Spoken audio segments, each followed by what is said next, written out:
It's alright. Hush. This is 10 levels of card transformations.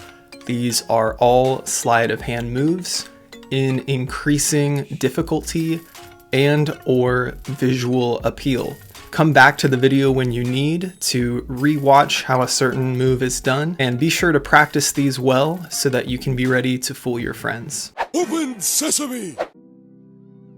So at number 1 we have the glide. For the glide, the card we want to switch to is under the bottom card. We're holding the deck with our dominant hand along the long edge of the deck, and the palm of our hand is covering what would be off the edge of this side of the deck. We can come in with our subordinate hand, and as we come under, we're just sliding the bottom card over, which gives space for us to steal the second to bottom card. Of course, if you place these cards down, that exposes the fact that you glided that over, so you'll want to make sure you square the cards up before you get over to revealing the changed card. At level 2, we have what's called a double lift.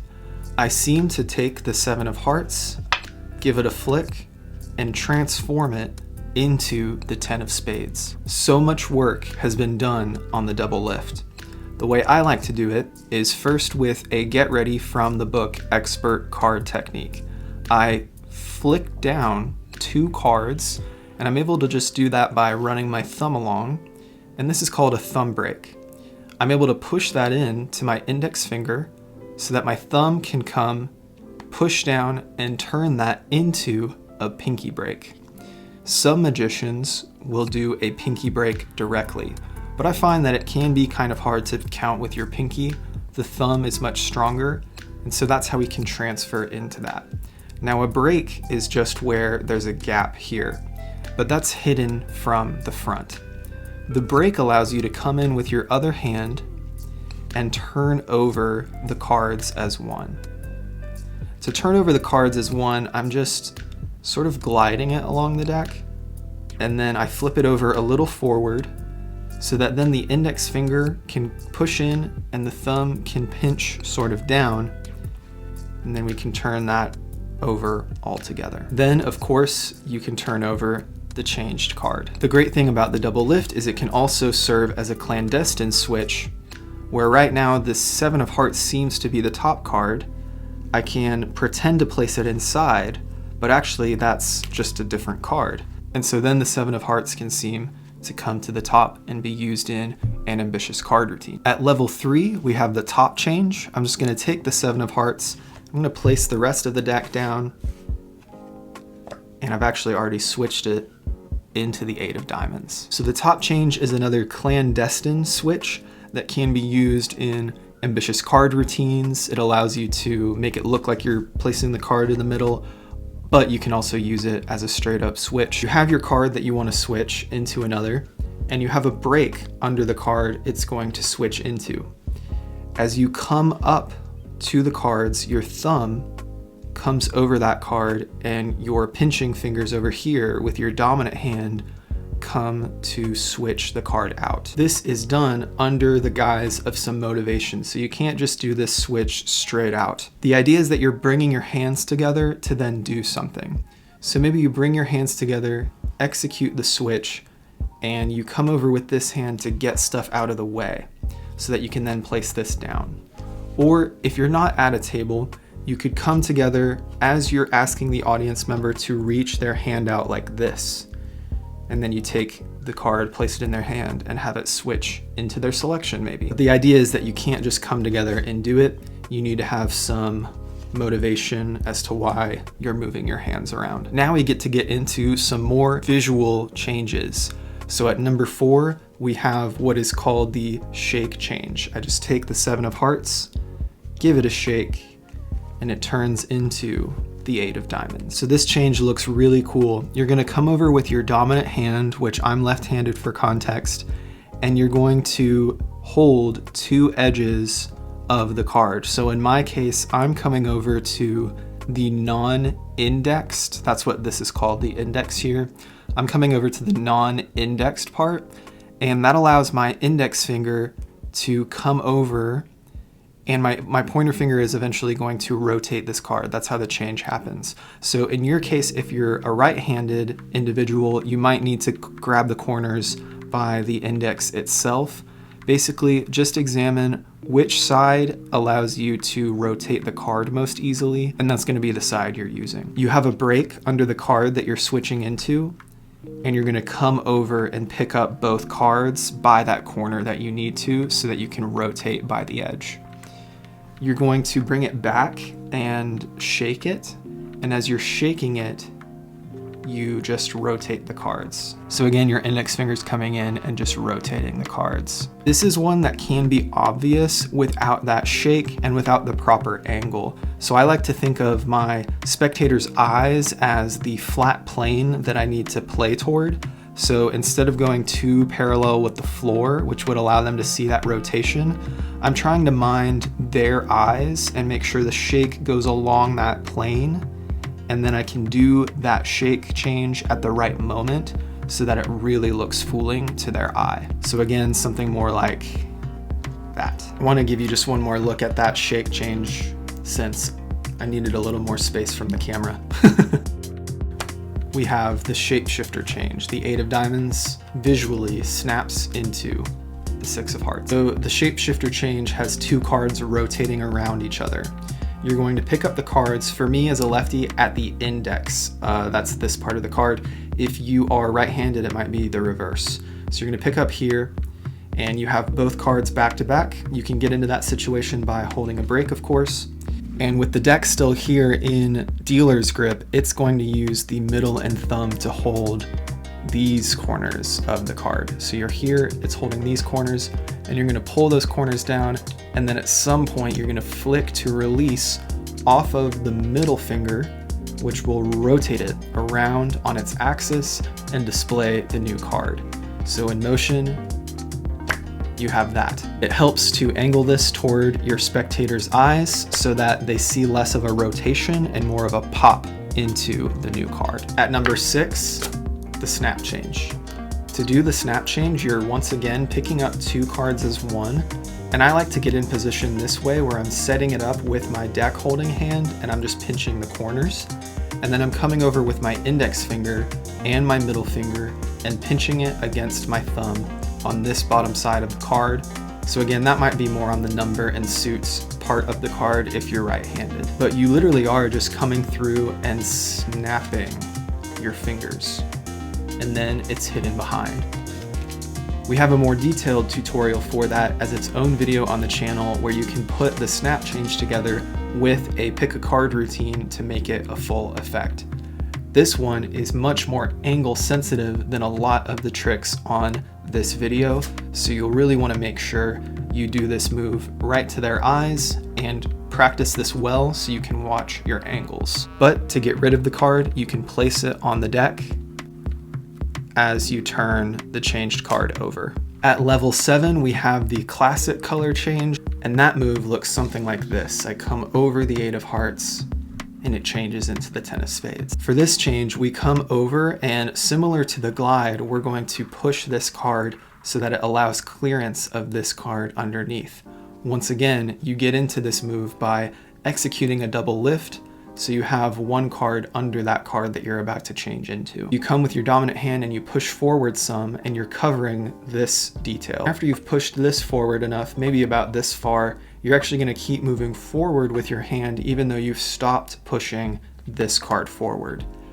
As you move this hand forward, you're waiting for your palm to align with this so that you can make contact with it and pull it out. So again, you come over, you push forward, you keep moving your hand forward, and you're about to pull this card out with your palm. Pull the card out with your palm, and as you do that, you're going to push this card back into place. Keep your fingers closed and your hands straight as you come around, and that card is going to keep contact with the deck, which allows it to slide over here, and then you just square everything up and you can reveal the changed card. And if you'd like, you can turn the card over and have it transform back into the card it used to be. So from start to finish, you can take a card and just change it into another card. At level 8, we have the Hermann Pass. I want you to watch the 8 of diamonds closely. There's nothing in my hands, but if I just give it a little square up, it actually transforms into the 9 of clubs. A pass is what we call in Magic anything that secretly cuts the deck. Now the classic pass actually takes the top half and takes it to the bottom.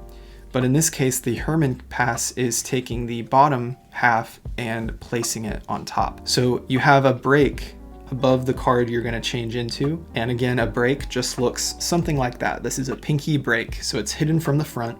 You come over with this hand and you're getting into what we call biddle grip. And that biddle grip is going to hold the top part of the deck like this. So you can almost view these as 2 different units that are moving.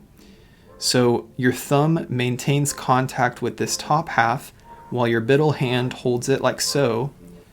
And then in your subordinate hand, your pinky is going to push and your index is going to do some work as well. And you're basically cradling these cards into this hand. So you're holding, and basically that top half is just covering that motion being done there. Pay attention here to my subordinate thumb, that's keeping all the cards there. And then these come up under your dominant hand and you can square everything up. So from a hidden angle, it's like this, but from an exposed angle, it looks like that. And I personally like to sort of rotate or square up the deck as a motivator for that action. This is level 9, the duck change. I hate this move. It is really cool, but it's so high near the top because of the knackiness of it. I don't really use this in real world performance, but it is a very impressive change when you can pull it off. The mechanism is the same as a shapeshifter or shake change, which is that you have 2 back-to-back cards that turn over. But the way you're gonna do that is, again, have a pinky break underneath the 2 cards, pick up at the break, and you're going to squeeze so that the cards come up toward you. And the idea is that you're squeezing on this side, your outer side, and as you flick, they're gonna come off your middle finger, and the release of that pressure is going to turn them over and land on the deck. But like I said, it's very knacky. It also feels somewhat dependent on the snap of the cards. So there's a lot of variables into making this illusion work. So again, that's the idea of it, but you can get it where accidentally it doesn't turn over at all, or you can have it where this card doesn't turn over, but the top card turns over. So you'll definitely want to practice this one a lot. That's why for my purposes, I'm putting it here at level 9. In my case, it helps to also kind of turn my hand a little bit to sort of get it to go into that motion. But last and certainly not least, we have my favorite and most visual change, the one I've practiced the most, which is this version of the Cardini change. The more standard version is something that looks like that. So the Cardini snap change is done by, again, a double lift as our setup, and you're going to hold the deck not in a normal dealer's grip like this, but you're going to readjust where you have the cards with the index finger along the side, and your pinky is going to be doing a lot of work.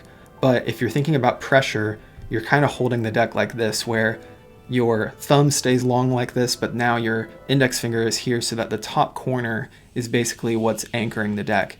That allows these free fingers, specifically the pinky, to come over, and it's gonna peel this top card off. And when it peels that top card off, it's not gonna go perfectly like this. It's going to come down like this. It's where it's almost perpendicular with the deck, and your fingers are gonna look like that, but it's all under the guise of this snap. So you wanna get the timing of that right. With the snap, your dominant hand is covering the card as it comes down. From here, you're in the perfect position to grab the deck in biddle grip and bring this card to the bottom and square it up under the guise of rotating the deck. So without the cover, you're snapping here as the pinky pulls the card down, and then when you rotate the deck, you're bringing the card into place. So some troubleshooting notes. This is going to be a knack to get into, and then also getting the timing of it is going to be a knack to get into. So keep practicing in the mirror and then on camera. And then another thing I did for a while that always got me in trouble is you don't want to fully extend your fingers when you do the cleanup, because then you have this situation where what's happening over here, the card has peeked out, and then as I square it up, I have flashed. And so instead of going straight fingered immediately, you're actually going to keep your fingers in this sort of bent position with the index here and the thumb here.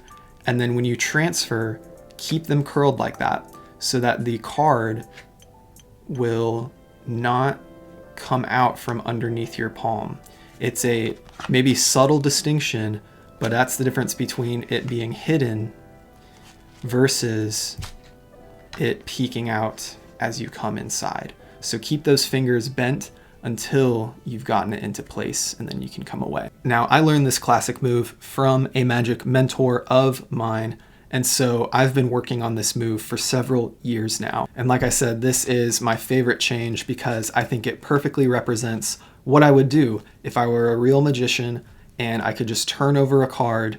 I wouldn't be getting into weird poses with the deck. I would just, boom, change the card. That just feels so straightforward and natural, and the cleanup is subtle enough that it really just feels like a very pure and visual trick where the card changes visually. Let me know in the comments below which of these moves was your favorite. And remember, like I said, practice them well so that you can use them to fool your friends. And if this got you into magic, I'd love to know. That's always exciting, so let me know in the comments below if you're gonna finally start trying to practice some magic tricks. I love this hobby. So until next time, keep enjoying your magic. Stay a hobbyist at heart. That means enjoying the magic. I hope you have fun doing magic, and I'll see you in the next video.